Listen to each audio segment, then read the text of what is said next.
instance normalization is a simplification of batch normalization, and it turns out that it works better if we substitute batch normalizations in the previous methods by instance normalization. What is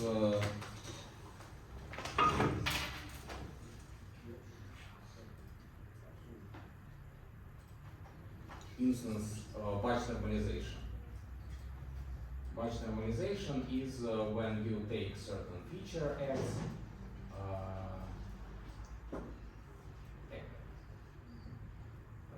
extract xi, ith feature, ith neuron inside your network. You subtract the average of this neuron, divide by the standard deviation,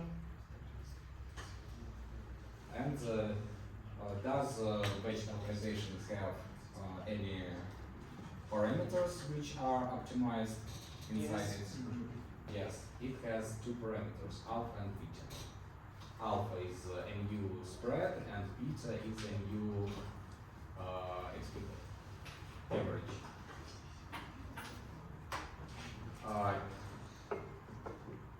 They also indexed by Yes, of course, everything is indexed here. What is different when we speak not about multilayer perceptron, but about convolutional neural networks? In convolutional neural networks, we operate in terms of these intermediate representation tensors, and the ith feature is the ith channel, right?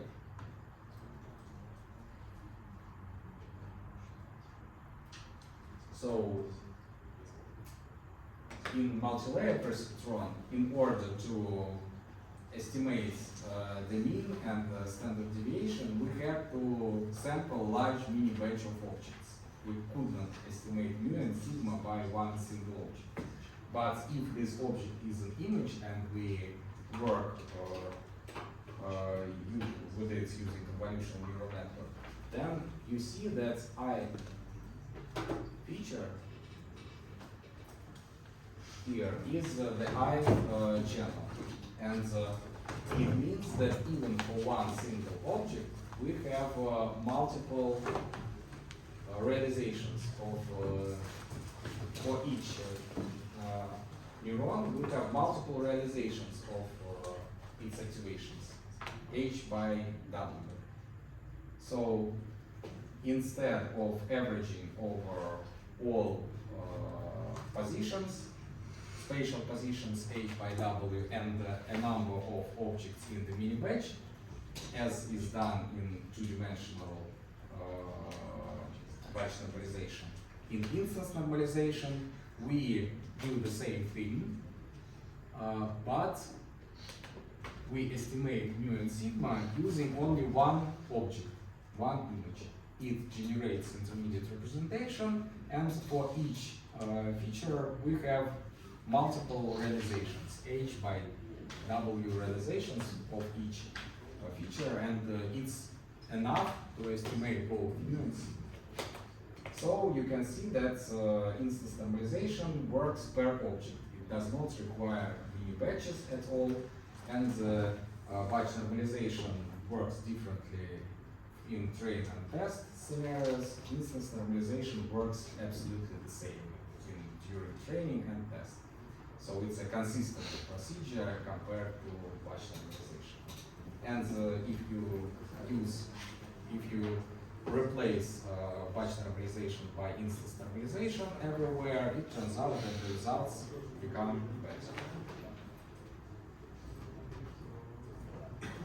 Okay, now let's talk about another approach to style transfer. First, let's start from the visualization maybe. So let's suppose that you have certain content image. Let it be the portrait of some person, and we have some style. We have some style image.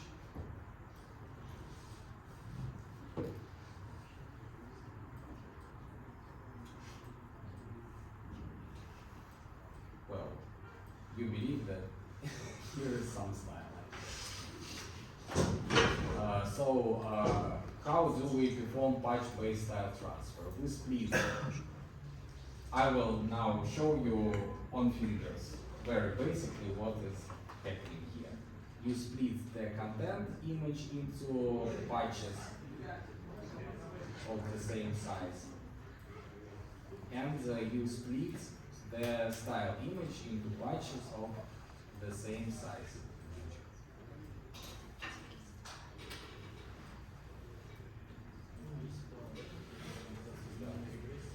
Well, I would prefer to draw on the whiteboard, not blackboard, but it's not convenient. Few spaces. Okay, and the result of the stylization is obtained in the following way. We, for each patch, so here we have the same grid as for content image.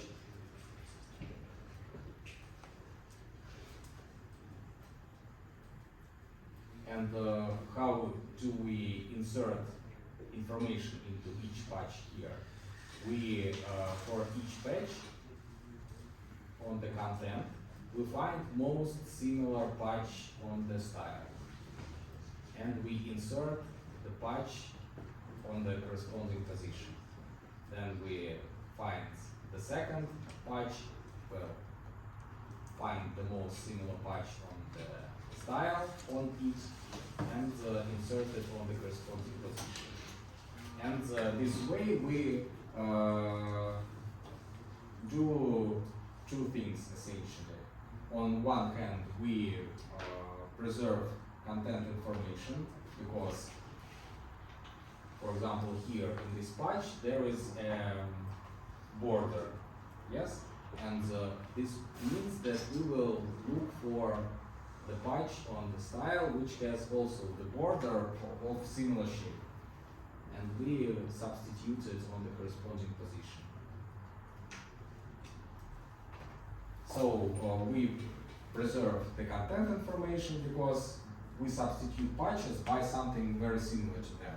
But on the other hand, we impose style because the result is composed of patches which are pieces of style. So this way we both recover the content information and the style information. That's the simplest way how you can do so-called patch-based style transfer. Of course, it won't work very well because patches, they are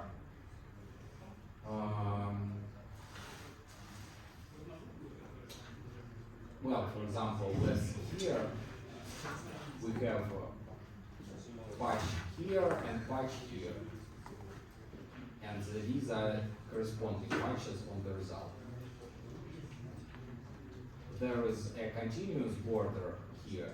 The border is continuous, but if you take the substitution from different places, one from here and another from here, for example, then you will have inconsistent borders.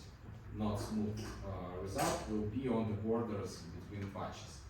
So in order to make them smooth, what you do is you slide, you apply the same thing to intersecting patches. So you slide these patches by 1 pixel, for example, as in convolutions, and for each position of this patch, you find most similar patch and put it here.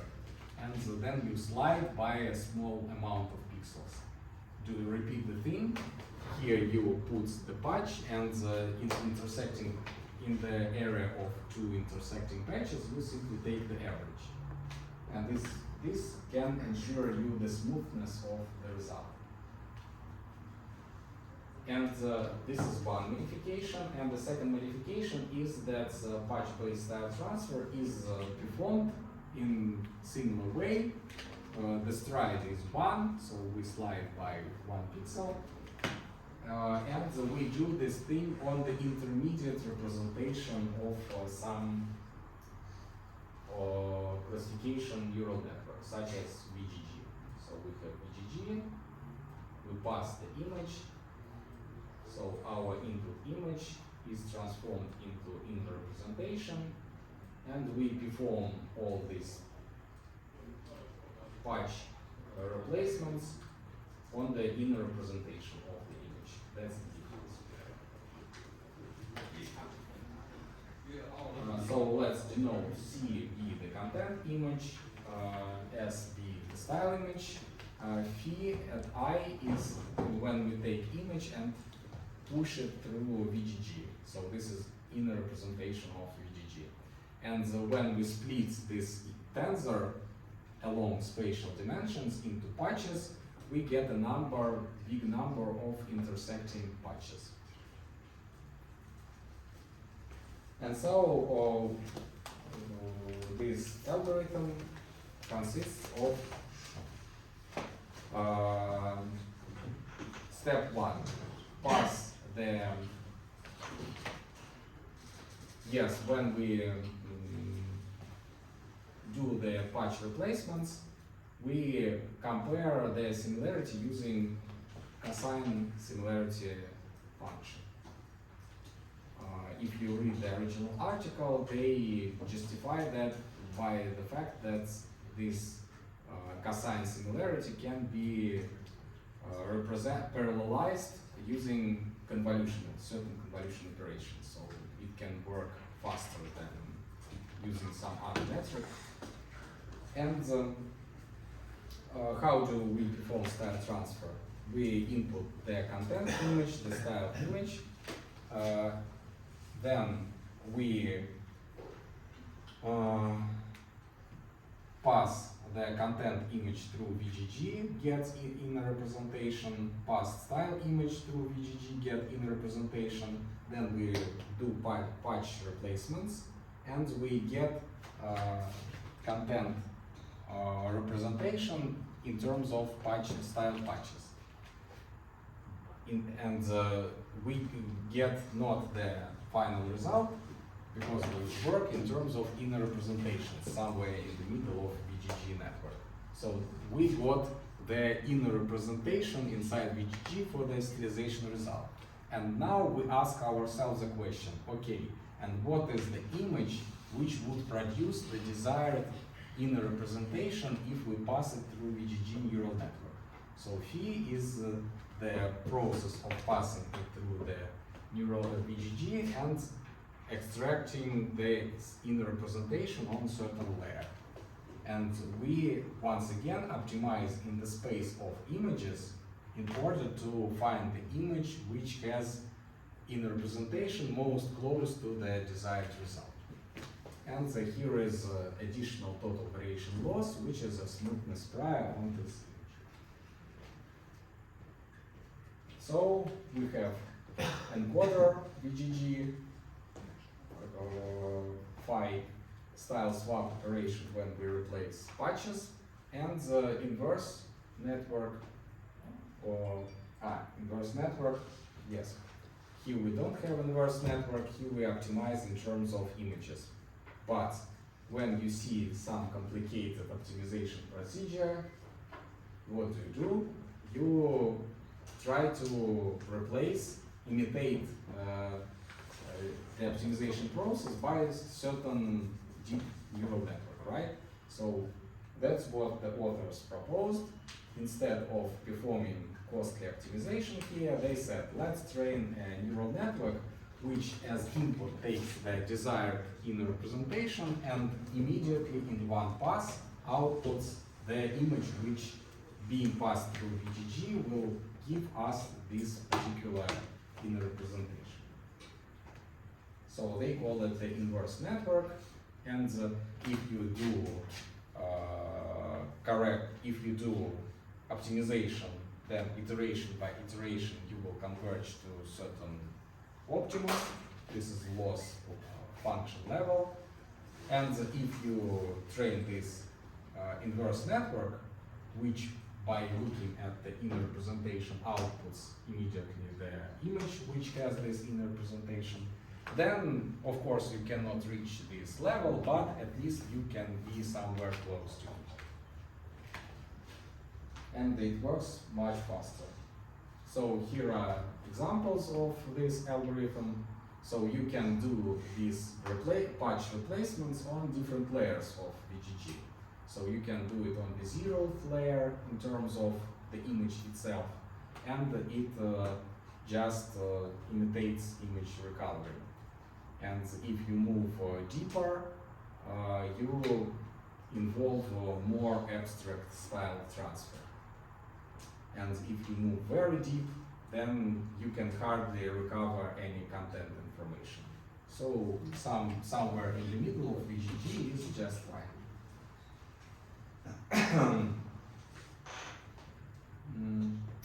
Another parameter of this method is the patch size, which you use for replacement. So if you use small patch size, you recover mostly the content information, and the style is not so well preserved.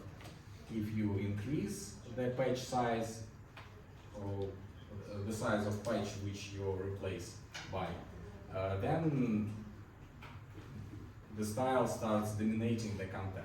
So patch size is the thing which controls the intensity of styles transfer. And if you look how much time this algorithm works, of course everything depends on the size of the images. The larger the images size, the longer everything works. Because the most complicated operation here is style swap operation, when we split the tensor into patches, and for each patch you find the most similar patch. So this dominates. As you start increasing the image size, this iteration, which is painted with pink, it starts taking almost 100% of the time. But the authors present quite nice stylizations. So these are stylizations by their method, and this is the result of Gatti's optimization-based stylization. Well, of course, each author of the new method is interested to cherry pick the best stylizations by his method, but at least they can generate, in principle, good stylizations. And now let's think for a moment, how can we modify this method in order to transfer semantic information. What I mean by that? Let's suppose that we have two people and we would like to perform style transfer, right? So if we do it directly, repaint this picture in terms of this style and repaint this picture in terms of this style, you can see that the vanilla patch-based style transfer does not work well. So, for example, here you see that the background is uniform white, here the background is blue. So what we would like essentially here is to get a uniform white background. Similarly, you can see that we would like this girl to become white, but instead it is semi-white, and the face appears here not very good. So the girl has white clothes, and Freddie Mercury has black shirt. So actually we would like to exchange the colors of this dress, right? In ideal way. So Freddie Mercury would become black, the girl would become white, the background also would change, but instead everything gets mixed. So we would like to utilize this semantic information that actually here is a face, here is hair, here is the background, here is clothes, and we would like to transfer style in a directed way. how would you like to propose this patch-based algorithm in order to do that?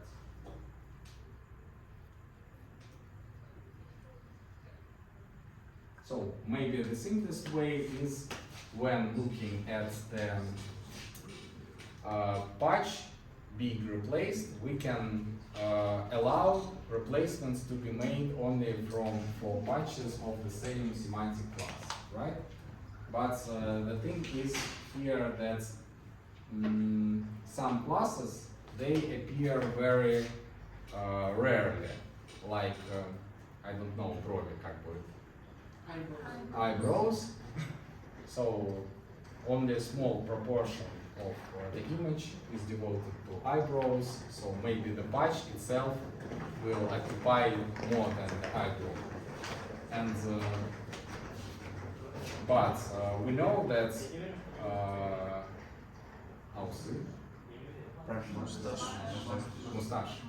mustache and eyebrows, they are very connected classes. And the same with hair, so we can take insufficient information from some connected classes. Well, it's in general, I think, very interesting idea. We always think about classifications in terms of something discrete. So it's a cat or a dog, it's a house or a car, but in reality there is this hierarchical structure of classes, right? So it's okay to confuse, I don't know, овчарка как бы.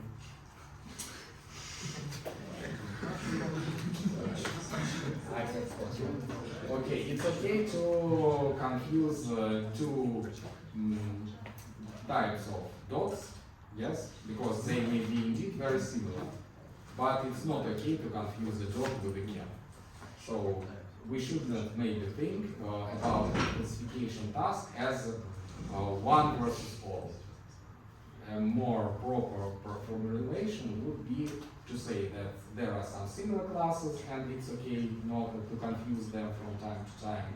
But there are some very different classes and you should enforce that your model pays extra attention at distinguishing these classes.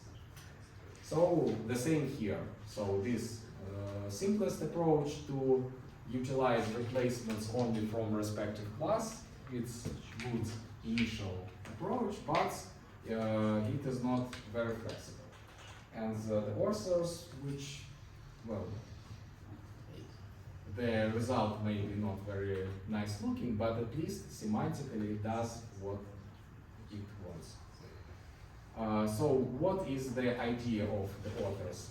Let's, we have this inner representation of our image I inside VGG neural network, right? And so it's a three-dimensional tensor, number of channels by height by width. Let's augment, let's add new channels with the mask. And the mask is the selection of the particular classes. The eyebrows, eyes, mouth, skin, hair, background, and so on. So each layer for every class. So we extend the number of channels here. And now when we compare the patches, we compare not only activations, but also we compare the mask. And we have a hyperparameter here, the multiplier, by which we multiply this mask, which is concatenated to along the channel dimension here. And if gamma is 0, we actually extend the channels with 0 channels and change nothing. But if gamma becomes larger, it means that when we replace patches by similar patches, we start paying more and more attention not only at their visual similarity in terms of neuron activations, but also at the similarity, class similarity. And by the way, instead of one-hot encoded classes here, you can, for each location, insert class embeddings and train these class embeddings so that similar classes have similar embeddings.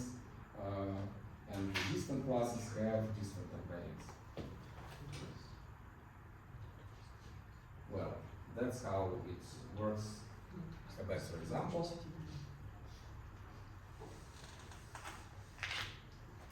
Okay, and we have some time, and I would like you to. I would like now to talk about some improvements for the classical style transfer, optimization based, and transformation based. So here are things which I would like to talk about. First is spatial control. When we apply style, so this is the style image and this is the content image. So we do not want to extract some average style and spread this average style on the whole image. Instead, what we would like is we would like to distinguish that here are different classes, and the same as in semantic match based, we would like to transfer style in a directed way from class ground to the ground and from class sky to the sky. So we can achieve better result if we do it in a directed way. So this is classical style transfer. We just evaluate the Gram matrix and see and analyze the difference between two Gram matrices. That's absolutely the same as at the beginning of the lecture. And in order to use the directed style transfer, what we can do, we can utilize masks. They are highlighted in red. So for each class, let there be two classes, the ground class on the bottom and the sky class on the top. For each class, we select this class with a mask, and when we estimate Gram matrix, we estimate the correlations between a pair of channels only in the areas corresponding to a particular class. And this way we extract the style represented as a Gram matrix for a particular class. So this mask acts as a selector, right? So we average not over the whole image, but instead only at certain areas corresponding to the class. Another interesting thing is color preservation. So here is content, here is style. If we impose the style, we dramatically change the colors. Well, it's natural because color is very vital, one of the vital characteristics of the style. But what if we would like to transfer the painting behavior, so how the artist uses his brush, but we would like to retain the colors of the original content image. There are two ways to do that. One way is to transform your image into another color space. So you all know RGB color space. Besides that, there are other color spaces which are equally good. They are better, in fact. So there is HCL color space, which stands for hue, chroma, luminance, and it is also an equivalent way to represent every color, the same as in RGB color space. Hue, chroma, lightness, three components. Hue controls the color, chroma controls color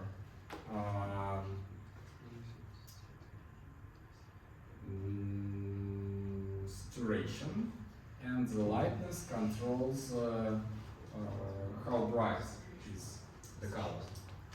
So if lightness is maximized, we have white color. If it's minimized, we have black color. So if you take only the lightness channel of the image, you get grayscale version of this image.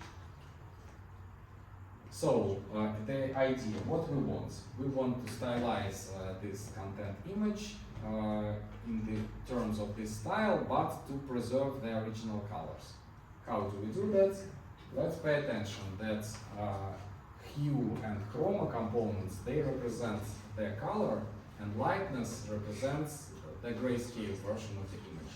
So let's fix for our image hue and chroma, and we will not modify it. And we will perform style transfer only in grayscale, only in this channel of lightness. And then we impose the frozen hue and chroma components on the result of the stylization.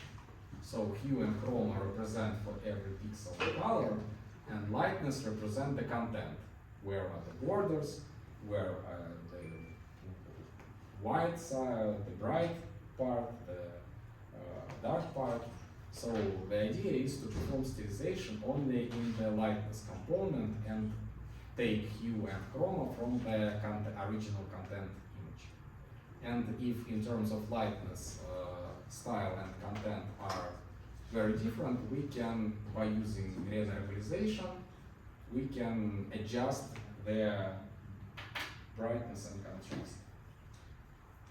And that's how it works. So indeed, it is capable to take the brush strokes from the style and retain the colors from the original content.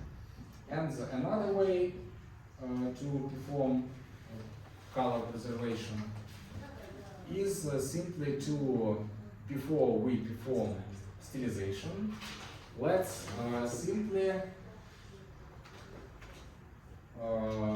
recolor the style image in styles of content. So I'm sure that everybody from the computer graphics lab know what it is and maybe did this with your hands. So there are various recoloring algorithms, statistical recoloring methods, histogram matching methods. So it takes the image, extracts the distribution of colors, and recolors another image in so that the distribution of colors on this image is matched to the distribution of colors on this image. So step one, if we want to retain the colors, we recolor the style image in terms of colors of the content image. And now our target style retains the style information in terms of brush strokes, but the color is the same what we want. Or alternative way is we can stylize content with this style, get this result, and then we can, using color matching, we can recolor this image with these colors. We can combine styles. If we have two styles, we can linearly combine diagram matrices, or we can linearly combine style losses.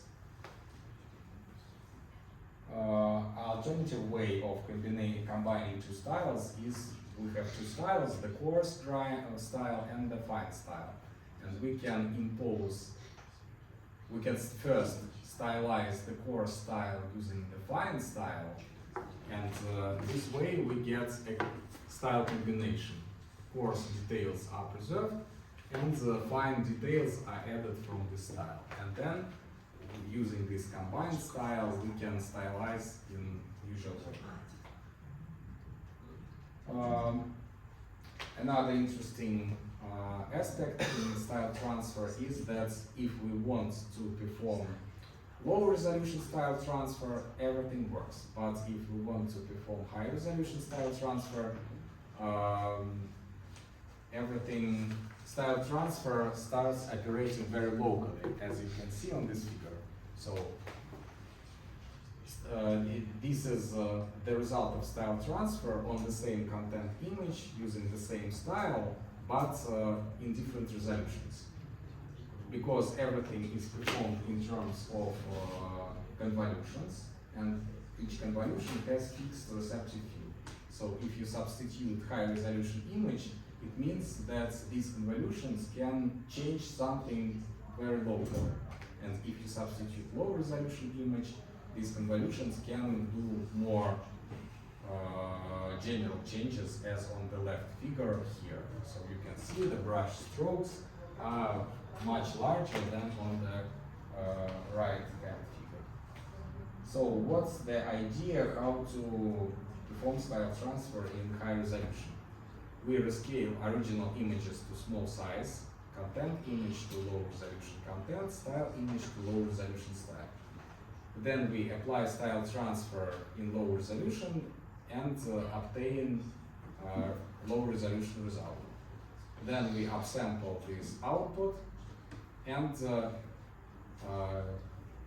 just stretch this low resolution result to make it high resolution, and then you once again apply style transfer to this high resolution result when everything is initialized with this enlarged low resolution result.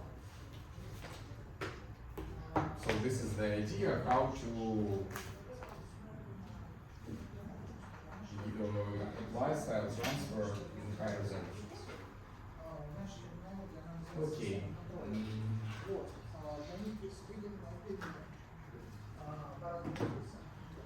Some more improvements.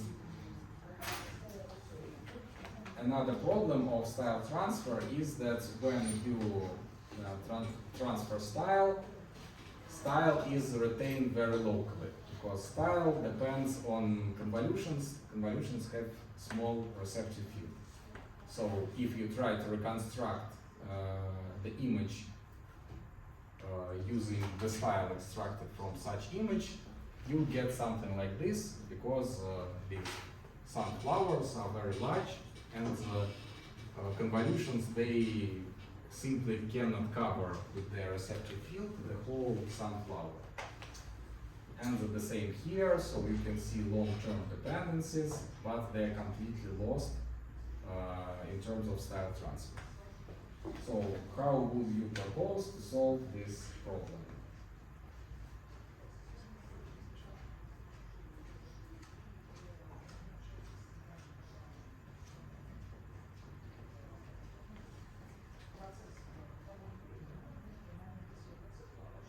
Increase the receptive field. Well, it's a costly operation. You understand that. And sample this image. Don't sample image and Yes. make yes. style transfer and then upsample it again with super resolution.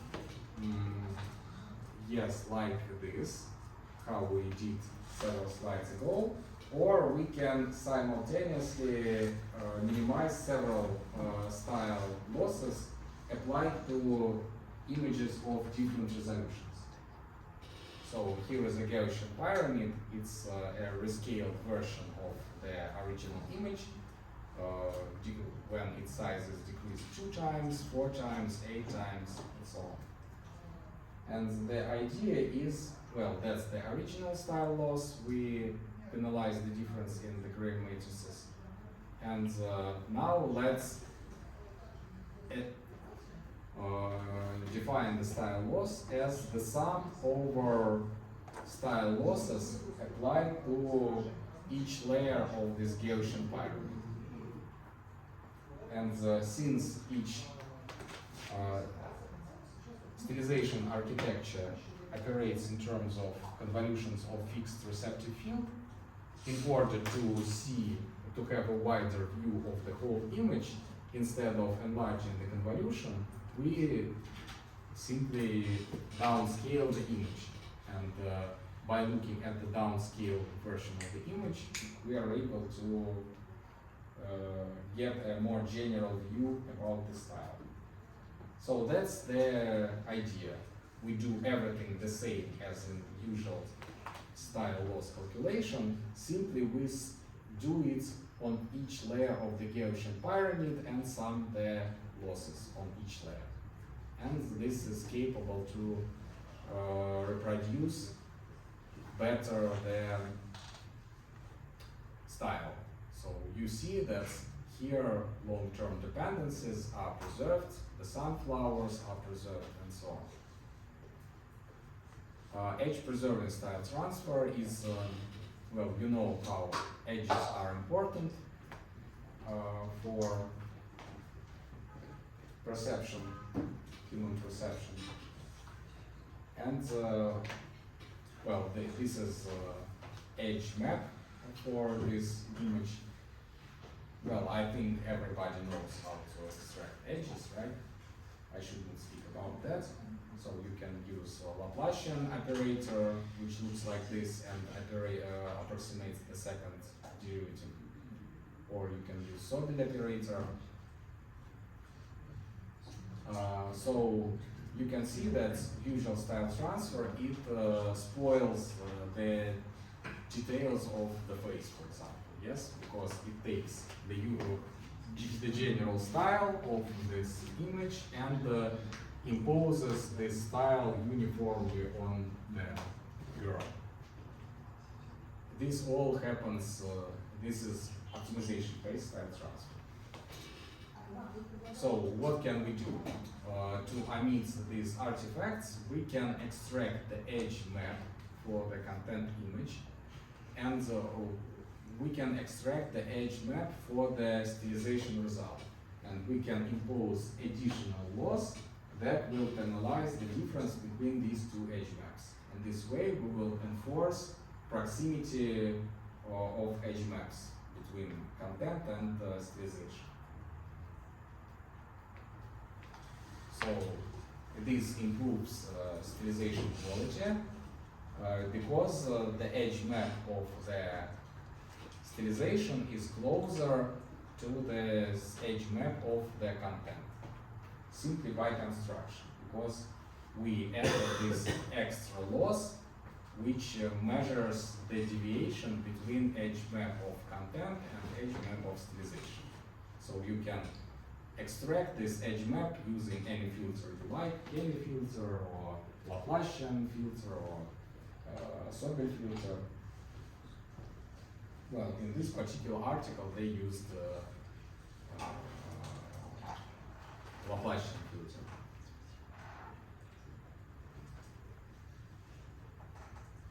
So this is the visualization, content image, stylized image. We take contents and stylized image to evaluate content loss. We take stylized image and style image to evaluate drum matrices and style loss. And we evaluate Laplacian loss by taking the edge maps, by comparing edge maps between content and style. Who can tell me why they used pooling before applying Laplacian filter?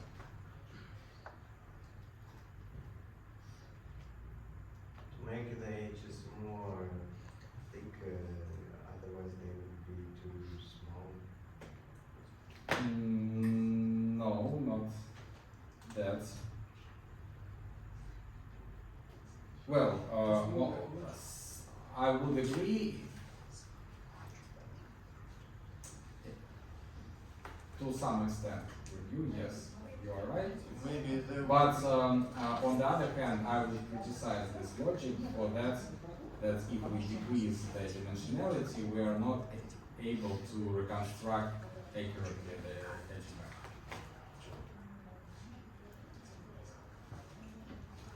To smooth the image and make edges less sharp. But sharp edges is good, no? Because the girl has sharp eyes. Not important edges which without pooling could be recognized as edges. Yes, exactly. So every time before you apply edge extractor, you should smooth somehow your image.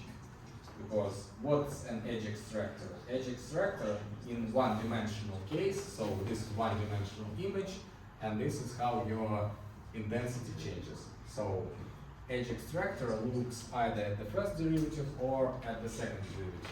And if your you have some noise, and regularly you do have noise on the image, it means that you have this small behavior, trembling behavior, and it means that it will confuse the edge extractor, and you will have many spurious edges from just noise. Another interesting extension of style transfer is to make it depth aware. So here is a very persuasive example. We have content, we have style here, and here is the stylization result. So of course, authors, they have selected the worst probably stylization result to promote their method, but still it highlights the idea. So when you impose style, everything works in 2D, 2 dimensions, and you lose this 3-dimensional information. What objects are close, what objects are distant, and of course we would like to preserve this 3-dimensional information. And thankfully we can do this easily, in an easy way. As you know, there exist pre-trained neural networks which are capable at extracting the depth map from the image. You give an image and it returns to you the depth map, which objects are close and which objects are distant. So we can simply add to our architecture additional laws which will look at the depth maps of the content image and on the stylization image, and penalize the difference of these edge maps. And you can see that indeed this idea improves the style transfer quality. So this is the vanilla style transfer, and this is style transfer with the preservation of this 3-dimensional information. And here is another example.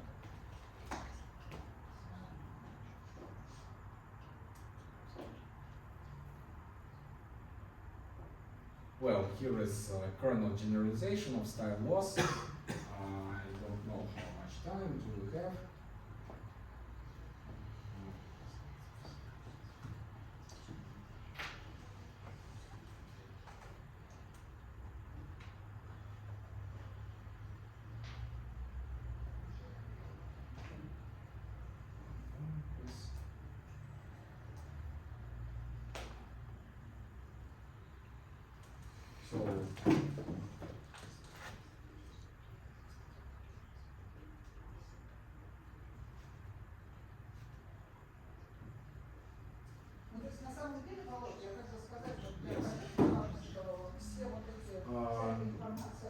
That's the article. Actually, one of you came to me, and you proposed to perform kernel generalization of style transfer, and it is described in this blog. If you are interested, I have given the links. This article is called Demystifying Style Transfer. I won't go into details. It is very technical. Just I want to highlight that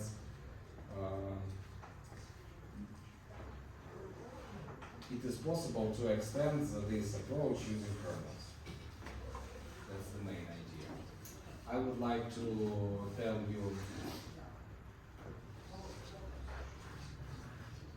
about transformation-based style transfer when we have multiple styles. Recall in transformation style transfer, which I told you before, the very first works, they require that for every style you need to train a new architecture.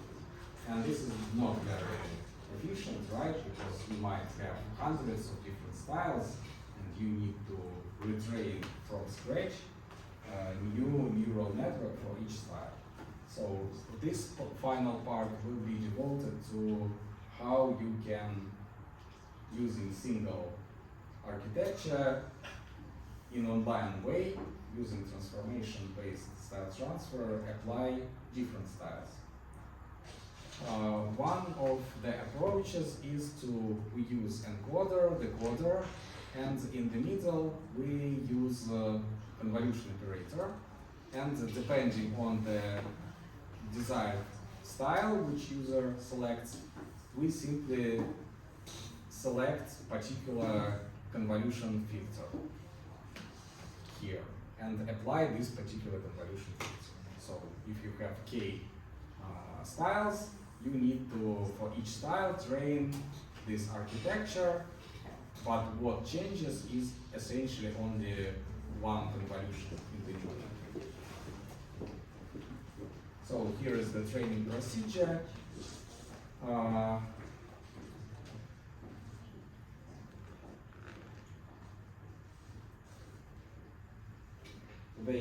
When using this encoder and decoder, authors here say that if they omit this stylization convolution in the middle, then decoder applied to encoder is not capable of reconstructing the image. So if we would like to reconstruct the original image, if we drop this block in the middle, we should add requirements in the during training. We train the branch encoder convolution decoder. Convolution stands for stylization, and then they add another training branch which trains only encoder and decoder, and the loss is just identity loss. So here they spend some time to balance the decoder to make it invertible operation to encoder. So the size of the stylization strength here depends on the size of the convolution in the middle. So this convolution can have small size, it means that we will apply style locally, or it can be a large convolution, then we will apply style in a larger way. So you can see here 3x3 convolution and 7x7 convolution. So you can see that the style is added with more details here. We can combine styles, so since we know the convolution imposing each style, we are able to combine these styles by a linear combination of these convolutional operations. So we simply average the kernels of convolutions with weights, and as we vary the weight from 0 to 1, as we vary weights from 0 to 1, you can see that our style gradually changes from one style image to another style image, which is convenient.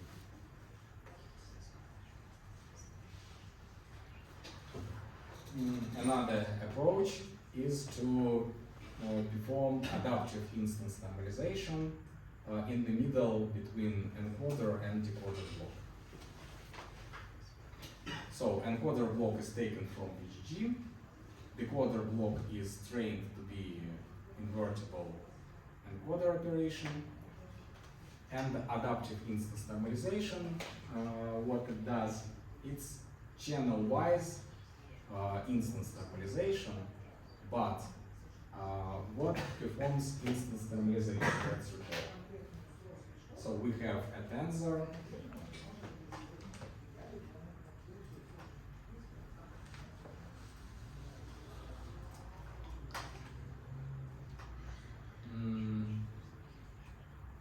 So we have a tensor which is the intermediate representation of our image, be it or it may be a style image, or it may be a content image. So xi, we subtract mu I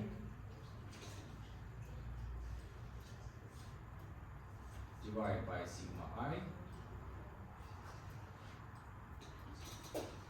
and this basically standardizes our feature. So now our feature has zero mean and the unit variance.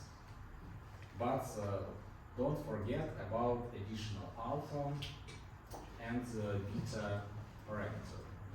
After this rescaling, our new expectation is beta and new standard deviation is alpha, right?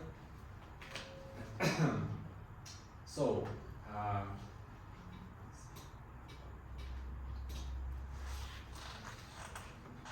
let's recall what I have shown to you about the intuition of style transfer. We would like to bring these two distributions of pixels together. These are pixels for the content image, and these are pixels for the, no, these are pixels for, red are pixels for the style image, and the blue are pixels for the stylization. By pixels, I mean pixels in the intermediate representation inside of the GG. So these are C-dimensional pixels. Each pixel stands for a page and neighborhood of points in terms of original image. So we want to bring these distributions together. And one way to bring these distributions together is simply along for every feature to linearly rescale this feature in order to ensure that for style image and for stylization, for every feature, their means and variances coincide. That's the idea. And this can be done using this instance normalization, adaptive instance normalization. So we have particular feature, xi,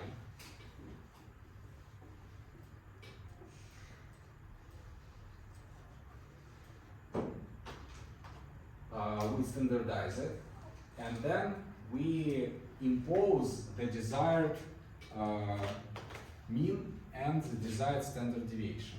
And we can take this mean and standard deviation from mean and standard deviation of the same feature, but from the style image. That's the idea. So what we do is we pass style image through the encoder, content image through the encoder, and then in the middle, for every feature of this representation of the content image, each feature is rescaled using instance normalization in order to ensure that every feature has the mean coinciding with the mean of this feature for the style and the standard deviation for this feature from the style also.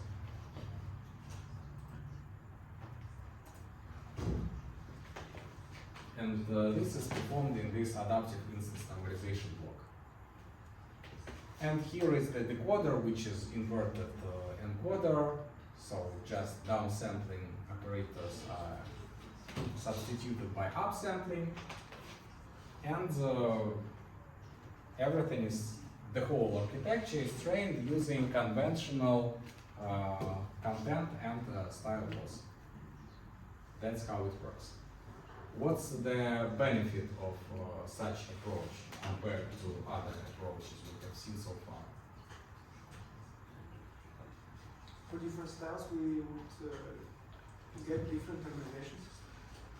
For different styles, We will get different coefficients alpha and beta and get different normalizations. yes. And so what's the advantage of this method compared to everything we have seen previously? These coefficients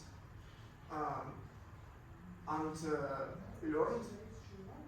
They're extracted directly from the style. Yes, that's exactly the point. So this architecture can be once we have trained this architecture, we can start applying it to new styles which were not seen during the training process.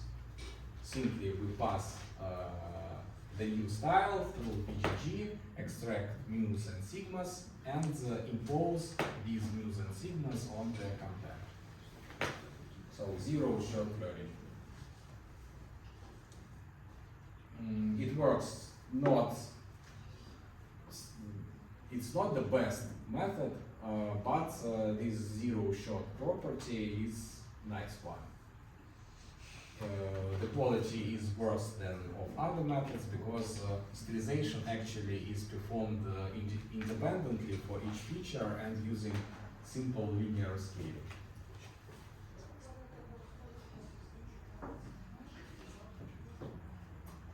We can also combine styles here because we can extract style embedding. Style embedding is means and standard deviations of every feature for the style image. So by combining style embeddings, we can control the transfer from one style to another style gradually, which is convenient. So we can mix styles together, and how can we control the stylization strength in this architecture?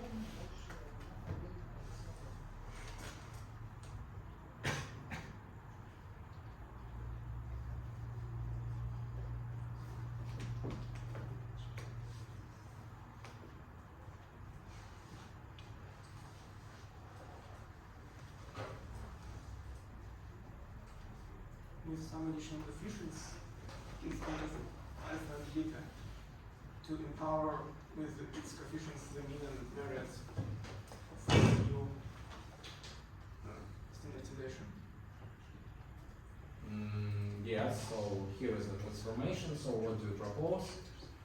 To add additional coefficients gamma. Yeah, I see. Yes, or alternatively, what we can do, we can extract these coefficients alpha and beta for the original content image, and this would be the embedding of the content style. And if you impose content style on the content itself, then nothing will change. Almost nothing. Of course, it's not precise identity transformation, but the thing is that alpha and beta, well, of course, I,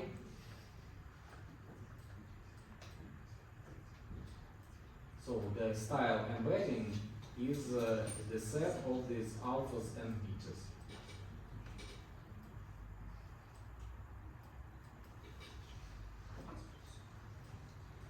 This is embedding of the style. And you can extract the style of the content image itself. And if you impose the style of the content image on the content itself, then practically nothing will change. And you can linearly combine with certain weight the desired style of one box with the style of content itself, and by adjusting the weight you can control stylization strength.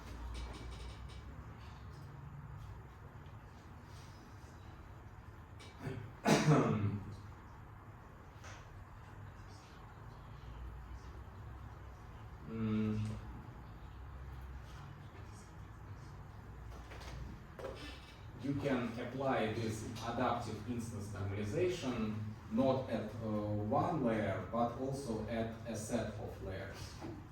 This way, stylization style transfer would be more detailed, because one single linear rescaling is not sufficient to impose some fine details of your style.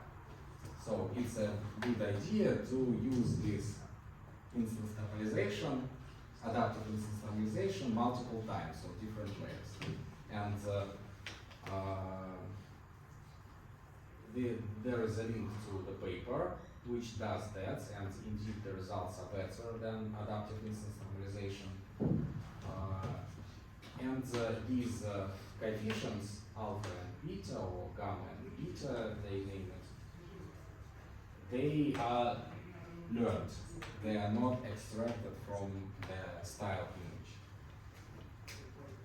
So they are learned in the same way as we have learned the transformation-based style transfer at the very, very, very beginning.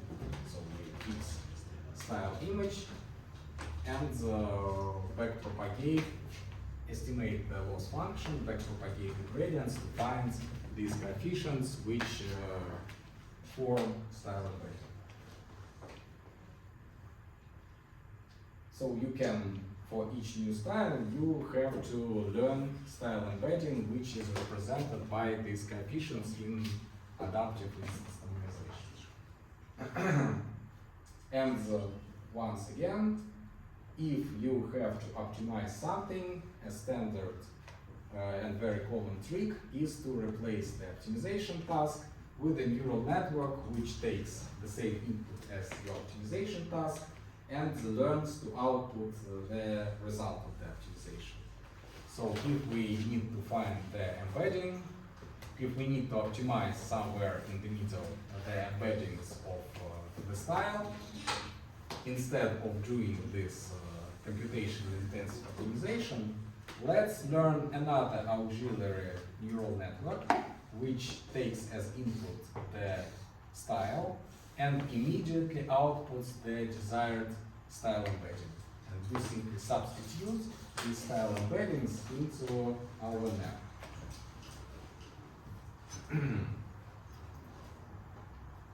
If we train such network, and we can train it using the same training procedure as always we did in transformation-based style transfer. So you will have the style loss, content loss, VGG, which is used to calculate content loss, and gram matrices for style loss. Everything is the same. So how we train this procedure? We sample random content, image, random style, image, pass it here, calculate loss, backpropagate, and the gradients are backpropagated here to the style transfer network, which relies upon the style embeddings, and the gradients are propagated on this network, which generates style embeddings for style transfer network. After you train that, you can substitute here arbitrary style, and in one pass, you immediately get style embedding, substitute here, and get your stylization.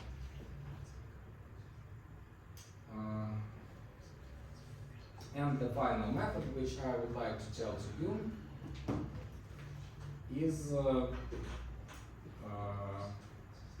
an extension of adaptive instance normalization.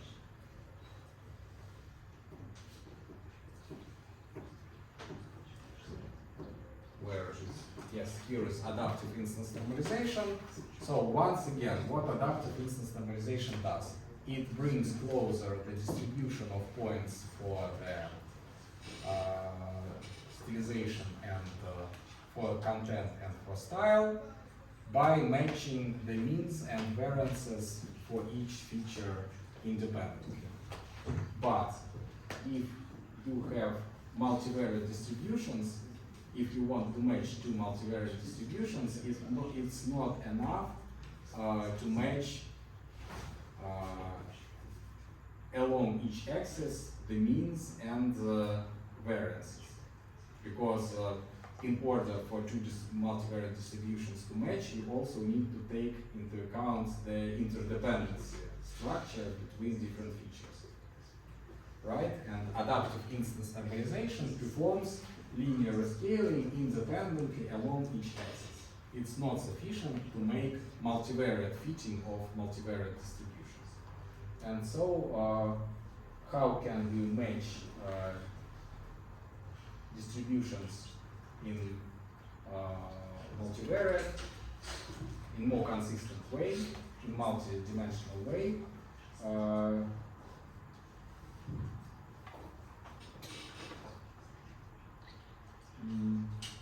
Probably all of you remember, I don't know, the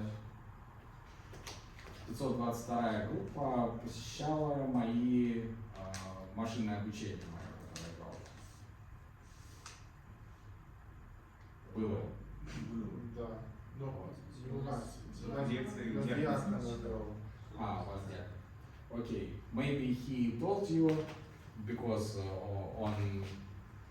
for my students I tell on one of the first lectures a very standard way how we can transform features.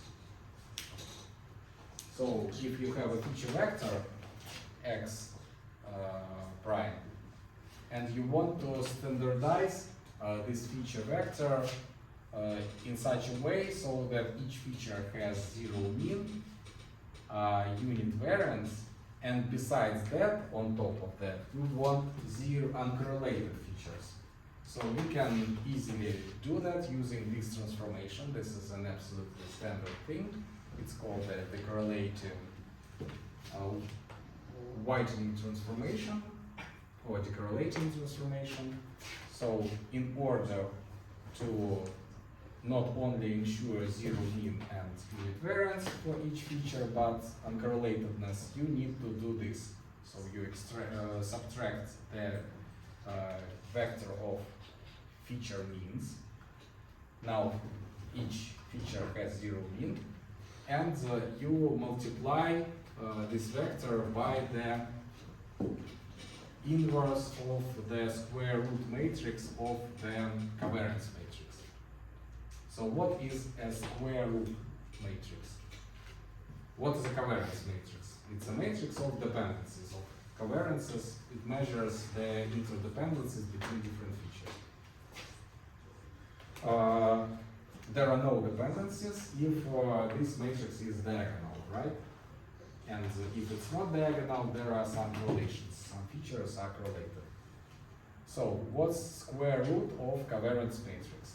It's such a matrix which, being multiplied by itself, if you square this matrix, you get the covariance matrix. So this is what a square root matrix. And minus square root matrix is the inverse to the square root matrix. After this transformation, you get widened representation of your features. They have zero mean, unit variance, and decorrelated. So the covariance matrix is identity matrix if you calculate it here. And the coloring transformation imposes desired feature means from the style image and desired covariance matrix from the style image. If you multiply by the square root of the target covariance matrix, then if you estimate the covariance of this feature vector, it will have exactly this sigma s covariance. So this is an advanced way to perform adaptive instance normalization, because we not only reproduce variances for each feature, but we reproduce the whole covariance matrix. And in theory, it should work better because it is capable of matching two distributions closer to each other. In theory. In practice, adaptive instance normalization works comparatively with this method, but theoretically it is more powerful.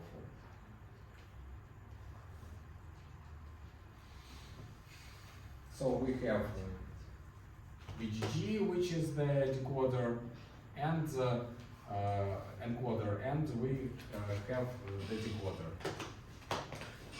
We train the decoder to be the inverted encoder, so that this is an identity transformation.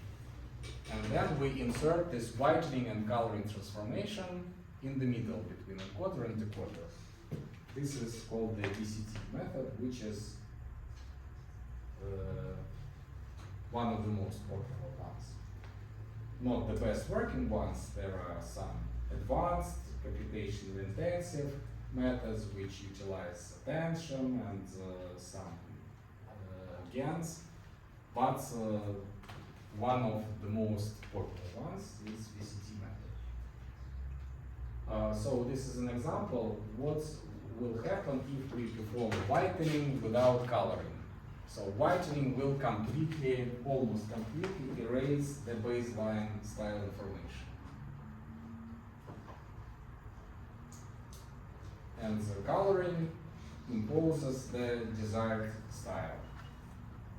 And you can vary the thickness of encoder and decoder here and obtain different levels of style transfer. The thicker are the encoder and decoder, the more flexible is style transfer and the more global style is imposed. If you insert VCT transformation for very thin encoder and decoder, then it will impose the style only locally, which is similar to plain coloring. And the authors, they propose to take the best of all style transfers at each at every width of encoder and decoder. So first they utilize very thick encoder and decoder, perform VCT transformation in the middle. This way they impose thick global, large global patterns of the style. But then they do not stop here, and the output is passed as the input to the same pipeline with a thinner encoder and decoder. And now VCT transformation adds style details which are more local. And we repeat it several times with more and more thin encoder and decoder, and add more fine and more local style details. So here are some comparisons. So coarse to fine works, and fine to coarse doesn't work, as shown here. So you should first impose general style by using thick encoder and decoder, and only then add some fine details. Well, these are some details.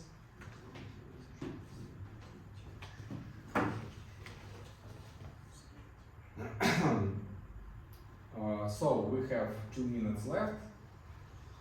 What I can tell you, we have covered different approaches, optimization-based style transfer, which is very flexible.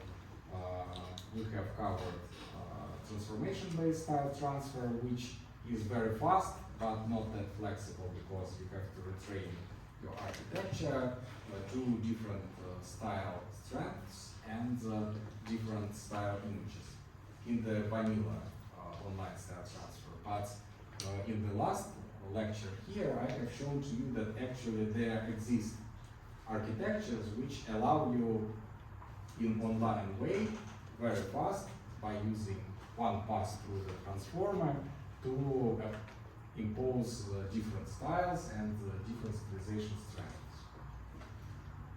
And another alternative way to impose particular style is to use so-called patch-based style transfer, which operates using different ideology. In traditional neural style transfer, we try to match these distributions, right, by matching their covariance matrices. That's why we try to bring Gram matrices closer to each other. But in patch-based style transfer, it is purely local. So we split the image into patches, we split the style into patches, and we substitute each patch of the content by the most close, most similar patch from the style. And this is an example of local style transfer because it operates locally only on patch level.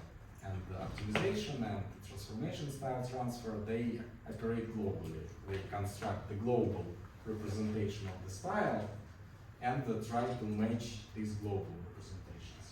So which one suits better, it depends on the application. And once again, we can apply style transfer to different domains. For example, we can apply style transfer to video.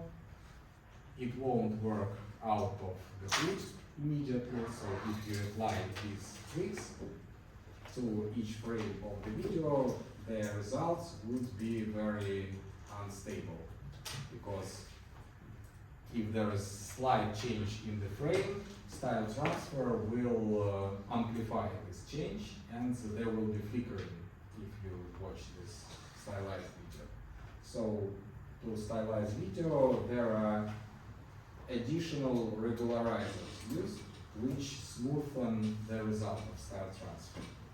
And the intuition of these regularizers is that we stylize previous frame, we stylize next frame, and we watch, we calculate optical flow, how current previous frame will transform to the next frame.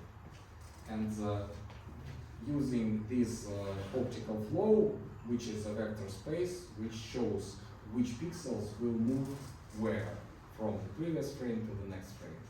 And we have these two stylizations, stylization of the previous frame and stylization of the next frame.